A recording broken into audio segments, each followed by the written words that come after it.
Sabe, existem momentos na história que não só mudam o rumo das coisas, mas que parecem redefinir a própria realidade. Hoje, a gente vai mergulhar fundo em um desses eventos, a ressurreição. Um acontecimento que, de acordo com as fontes, literalmente abalou as estruturas do mundo. E tudo começa aqui, nesse cenário que parecia ser de derrota total. Esse túmulo, fechado, selado, ele simbolizava o fim de tudo para os seguidores de Jesus. Mas olha bem para a imagem. Ela não mostra só um fim, né? Ela sugere que algo está prestes a acontecer. Uma promessa de que esse silêncio todo vai ser quebrado. Para a gente ter uma ideia do tamanho do que estava por vir, é só olhar a reação das primeiras testemunhas. A fonte diz que os guardas romanos, soldados super experientes, acostumados com batalha, ficaram como mortos. Isso já mostra o nível do que aconteceu. O poder em ação ali foi tão imenso que superou a coragem dos soldados mais disciplinados do mundo. Fica bem claro que a gente não está falando de um evento qualquer, mas sim de uma demonstração de força divina. Para entender de verdade a dimensão dessa vitória, primeiro a gente precisa mergulhar no contexto da derrota esmagadora que veio antes. A gente precisa sentir o peso daquele silêncio que vinha do túmulo. A crucificação não foi só a morte de um líder, foi o colapso de um sonho. Os textos descrevem que os seguidores dele estavam apavorados, perdidos. Eles tinham, assim, abandonado toda e qualquer esperança com a morte do mestre. O mundo deles tinha simplesmente desmoronado. E esse slide aqui ilustra bem o conflito que estava rolando. De um lado, a tentativa humana de selar o destino, como a pedra e poder militar. Do outro, um plano divino que via essa mesma pedra não como um obstáculo, mas como um palco. Eram dois planos em rota de colisão, mas com um vencedor que já estava determinado. E então, no meio daquela escuridão toda, daquele desespero, a realidade se parte. O silêncio está prestes a ser quebrado de um jeito que ninguém, absolutamente ninguém, poderia imaginar. A narrativa descreve o momento com uma força de cinema. Não é um tremorzinho sutil, é um terremoto violento. A própria Terra reage à intervenção divina que está acontecendo. É como se fosse um sinal de que as leis da natureza estavam sendo reescritas naquele exato momento. O mensageiro desse evento não é nada discreto. A fonte descreve ele como uma presença poderosíssima com uma aparência tipo um relâmpago. Ele não pede permissão, sabe? Ele age com autoridade divina, rola a pedra e, num ato cheio de simbolismo de vitória, ele senta em cima dela. Basicamente, ele assume o controle sobre o domínio da morte, o lugar que, segundo a narrativa, Satanás havia perdido.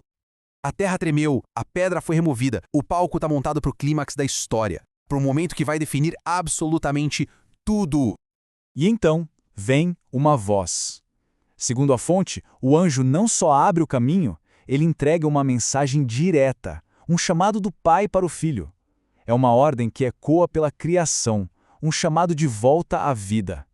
Imagina só a força que estava contida nessas palavras. E a resposta a esse chamado é a própria ressurreição. A fonte descreve a cena não como alguém que simplesmente acorda, mas como um retorno triunfal. Jesus sai em glória e majestade, recebido não pelos seus seguidores assustados, mas por um exército celestial. A derrota foi transformada em uma coroação. Isso levanta uma questão bem interessante. Por que o terremoto? Não parece ter sido só um tremor qualquer. A fonte sugere que a própria criação reagiu. Será que foi o universo inteiro testemunhando um evento de importância cósmica? Fica aí a reflexão. Mas claro, um evento desse tamanho não passa batido. Enquanto o céu celebrava, aqui na Terra o caos e a negação começavam a se instalar. Os primeiros a espalhar a notícia não foram os discípulos, mas os próprios guardas. Paralisados de medo, foram eles os portadores da mensagem impossível.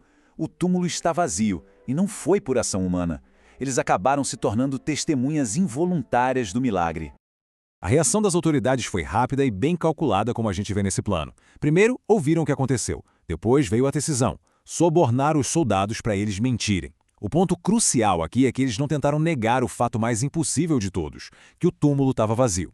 Em vez disso, eles criaram uma história falsa para explicar o fato, espalhando desinformação e garantindo o silêncio do governador. Foi uma tentativa desesperada de controlar uma verdade que já estava totalmente fora de controle.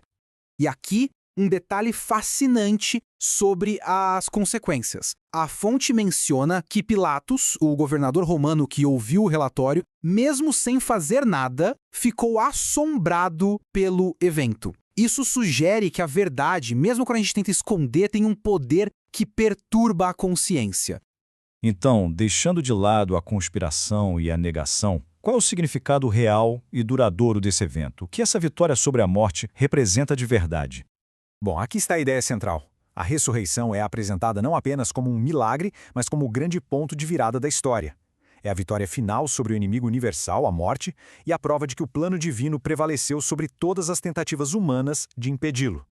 E essa metáfora é muito poderosa.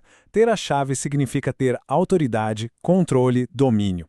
A ressurreição, nesse contexto, não é uma fuga, mas uma demonstração de soberania total sobre a vida e a morte. Portanto, o ponto principal é este. A ressurreição muda o contexto de tudo. Ela transforma a morte de um ponto final em uma passagem. É a garantia de que a promessa de vida se estende para além do túmulo. E, segundo a fonte, eleva este momento ao evento mais central de toda a história do universo. E a gente termina com essa pergunta. Se a história é verdadeira, as implicações são gigantescas e continuam até hoje. O evento pode ter acontecido há 2000 anos, mas a questão sobre o que fazer com um túmulo vazio continua tão relevante hoje quanto era naquela manhã de domingo. O que acontece agora? A resposta, talvez, defina tudo.